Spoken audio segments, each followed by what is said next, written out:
Hello everyone. Today we'll be doing an overview of Tier 6 German battleship Mackensen, which is a German battleship in the German tech tree alt line that is currently in World of Warships. Right now the ship is very popular amongst our community contributors to look over and review. So what ended up happening is that my original recording of this got cut off because of issues with the OBS software once again. I really want OBS to fix this as it gets annoying to have to re-record things again. So I'm looking over the ship. I'm remarking out it's World War I design, that it was built in steel, never completed. This marks the end of built in steel ships for the German tech tree. I'm going over my skills: demolition expert, vigilance, and long range secondary battery shells. And then I mentioned in the original recording using manual secondary battery, aiming for co-op use or for randoms if you prefer, or emergency repair expert in more competitive modes. So another thing that I want to point out, so I'm pointing out armor, I'm pointing out 4N 3mm, 22nd millimeter there, 25 millimeter there, 25 millimeter here. Deck armor 50 millimeters. And the turret has got some weird stuff going on where they have the 270, 300 on the front. On the side, it is just 150, 100 sections. Side plating of turret, you can see there it goes from 200 to 150. Superstructure is 16 millimeters. Conning tower 300 millimeters at the sides, 150 at the top. You can see that the deck armor there, I point out, pretty standard design. 50, then it goes 26 and 25 for the deck. And your bow section, you got 100 millimeters armored section right there. 40 millimeters there.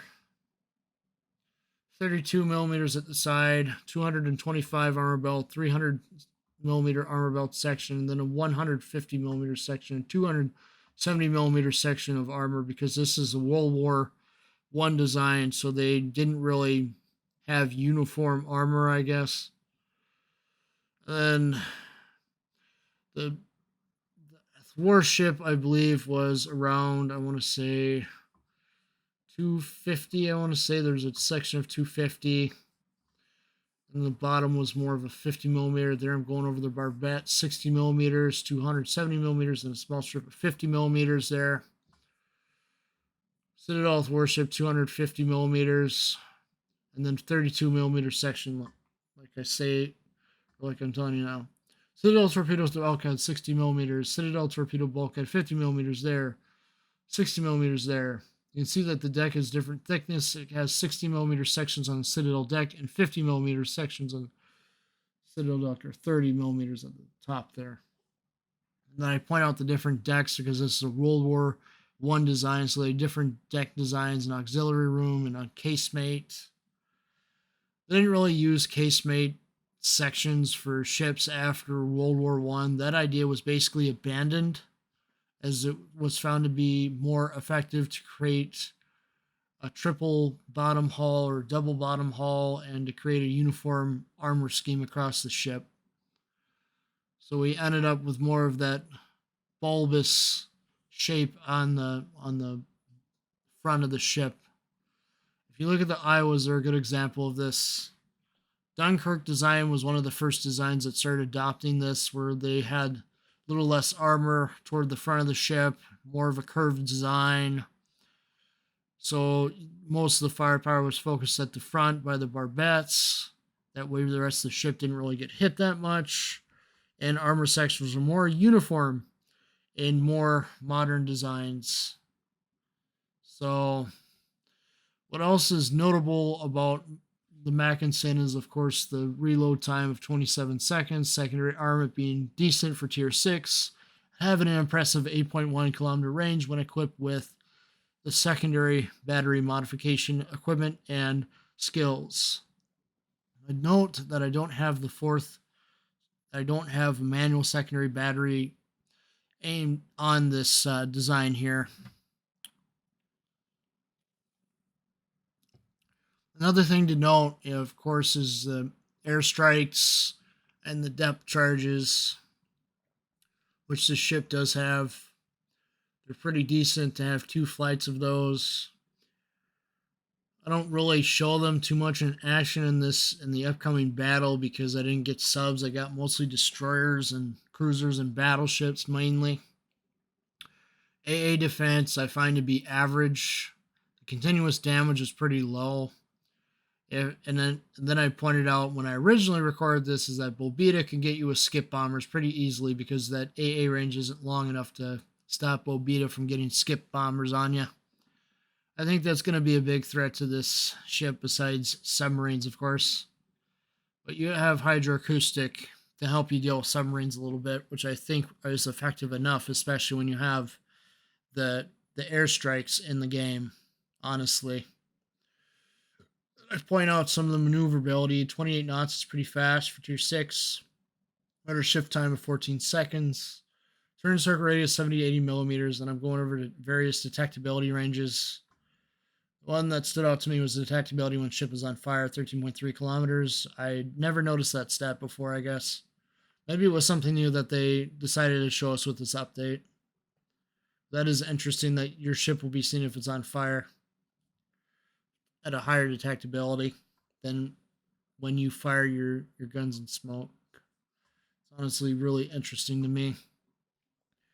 But like I said, this is the point in the line where the whole line goes from ships built in steel to ships that are purely design and blueprint for the entire line, because Germany really just did not build any battleships after the Treaty of Versailles. After the Treaty of Versailles, Mackensen was pretty much scrapped, I want to say, if I'm recalling history correctly here. Somebody can correct me if I'm wrong on that. But Mackensen was never completed. Or if it was very briefly, and then it was scrapped. Germany had to give up a lot of its navy and army after the Treaty of Versailles. It really punished Germany quite a bit, and that's one of the leading causes to the depression that followed in the 1920s and into the 30s for them. It really hit them hard. And because of those conditions, a certain infamous World War II leader rose to power and completely just decimated the world with all of that. Honestly, as I point out here, hydroacoustic, repair party, and then I point out that I don't like the limited charges on the damage control party, as that is an essential part to the game now because they decided that ping should be wired to damage control party, which I find to be utterly ridiculous, honestly. If I had to change the ping mechanic itself for submarines, I would make it so that they had a cooldown on that of at least a minute after they fired like 1 or 2 pings. Because honestly, it is very annoying for anybody to play a battleship right now and to be constantly pinged and then having to deal with high explosive shells being aimed at you every 5 seconds because an Atlanta is hiding behind an island or something. And now we're about to get a whole line of Atlantas basically, and souped up Austins with torpedoes and everything. So I think that we're in a very precarious time for balance in the game. This is why I think they introduced this branch at this time, because it had the hydroacoustic and secondaries to deal with ships. So the main feature of the ship is it's going to be able to counter submarines a little bit with its hydro and its secondaries. But I wouldn't sit there and get close to submarines regardless of if you have hydro on any ship, unless you're a destroyer that can actually get in and out and sink the submarines. Because right now it's really hard for destroyers, from what I hear on the forums, to try to counter submarines, because the submarines will sit there and sink you before you even get close. Or they'll wear down your DCP. Same with cruisers and battleships, basically. They get their damage control party worn down to the point where they can't really fight back and they have to completely run away from the fight, thus prolonging the battle. So I point out that the Indiana Bravo territory signal is going away. I believe that's going to happen next patch. They're going to completely remove it out of the game.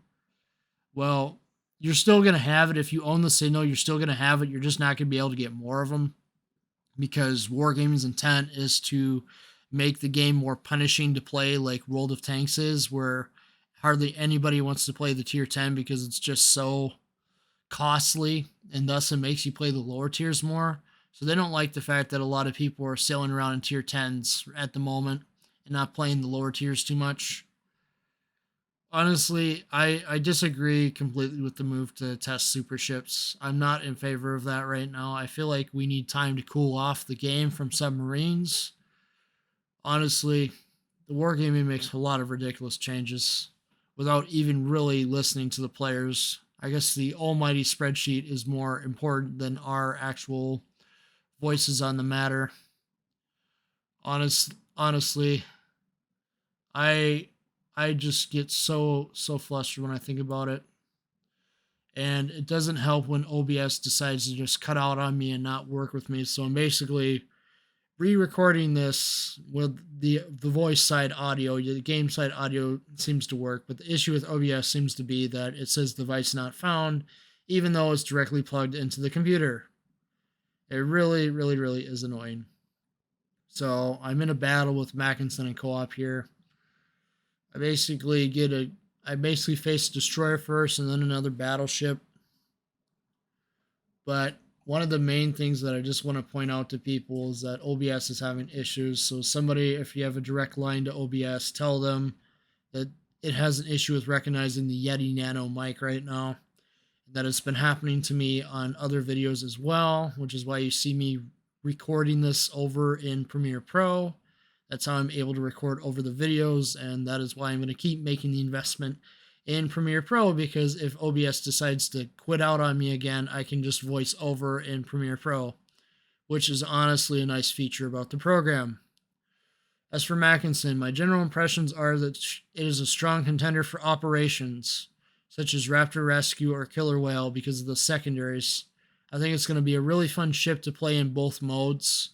And I think you're going to have a really good time just enjoying it in general in your operations or your co-op mode. As for randoms, I see that the ship is going to struggle a bit because of its range. 16.6 kilometers without spotter plane is pretty brutal, especially when you're having to face tier 8s like a lot, because that's where most ships are. The tier 8s, it's by design of the game, obviously. World of Tanks, hint hint. If anything, they're trying to get the game to be more profitable like World of Tanks, because it punishes players to play the tier 10 and it makes them play the lower tiers. Honestly, if I had to tell wargaming developers one thing, I would say do not make the game like World of Tanks. We preferred World of Warships over World of Tanks because World of Warships was more generous with the economy. And that's what initially drew me into World of Warships. But you take that away from the game, it's just not going to be fun for a lot of people. I think they need to take a step back and think about what they're doing, because it seems like they're throwing ideas at the wall without thinking them through. I think submarines are probably the most well thought out design in a while, but my problem is with the pings. Those have got to be changed. They got to have increased detectability or something. I'm sorry to the submarine players that think I'm griping, but honestly, I'm not. I'm pointing out specific things, and I made previous videos on submarines in the past. I just haven't made videos on them currently because I don't have any in my port, because I've been busy with my full-time job. So I try to get these videos out when I can for you guys, but you can see that I got a Bismarck I'm having to deal with there. Teammate helps me out by damaging him severely with the torpedoes there. So you can see that the secondary sink a couple of ships throughout this gameplay as well. So you can see they're pretty strong even without manual secondary battery aiming skill. I imagine once you put that on, it's even going to be even more effective, because it works on like a wind-up mechanic. The more times it shoots at an opponent, the more accurate it's going to be for that skill specifically. Overall, my impression of Mackensen is that she is a strong ship at tier 6 inside the co-op or operations modes. As for randoms, I feel like this ship is going to struggle a lot, and even in ranked. I know Flynn Moon made a video on that, but for the average player, I can see you struggling a bit because of the shorter range and the fact that you don't have a way to extend your range with a spotter plane or anything. But if you can aim your shots well and you can get your secondaries on target, it may win out for you in the end. Honestly, I wish I had some more 21-point captains to throw around on the ships, but it is what it is. You know, I don't have tons of credits. I don't have tons of doubloons sitting around to just convert free XP on a whim. I'm mainly doing this because I'm mainly able to only do Mackensen because I'm just saving those doubloons for Brandenburg. And like I said, it's going to be a toss-up between Kearsarge or Tulsa.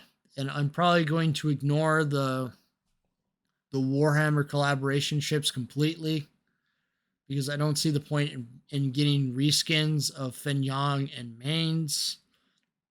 The camos may look cool. Well, they're not actual camos, they're actual ships. And I'm just like, ugh, why isn't this just a camo already? But I suppose they have to work out the design details with the rights holder, and that's what they decided on. You notice that a lot with the collaborations, that they like to do separate ship hulls. That way they maximize their profits off of it. I wish they would go more in the cosmetics route, honestly. It's just really annoying that they don't. But I do want to appreciate those that have stuck around to this part of the video. There's very few of you that do so, and I appreciate all of you. Want to just help me out, make sure to like, watch, share, and subscribe, because this is the second time I am recording audio for this, because the first time was in OBS and it didn't pick up my microphone. But for some reason, Premiere Pro, it picks it up just fine. So OBS developers, please fix your program. Make it so that Yeti Nano is recognized. Because it's honestly really annoying as a content creator to have to continually reinstall OBS just to get it to work. And I think it's an issue on your guys' end, honestly, because I don't have issues with the mic in Premiere Pro. So if there's a takeaway from this video, it's that Landedkiller does put in a lot of effort into his videos, and you should subscribe. And Mackensen is a beast at tier 6, and co-ops are operations. As for ranked, that's really going to depend on your skill, because you have less teammates to cover for you. You really got to work coordinated as a team to be good in ranked. As for why I'm not really doing any ranked or live streams at the moment, it's just because I haven't really had the time to do so. And I'm mainly just getting videos produced as I can, because I got a demand for videos in the Temp Run and the World of Warships categories. So I'm having to make videos on those first. But if the opportunity presents itself to live stream, I will live stream. But I am backed up at the moment with videos, and I need to get my videos recorded for the rest of the week already.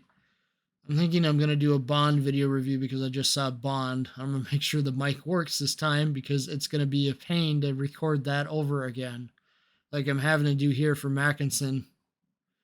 But you can see that although I don't get the highest damage, I had fun with this ship overall.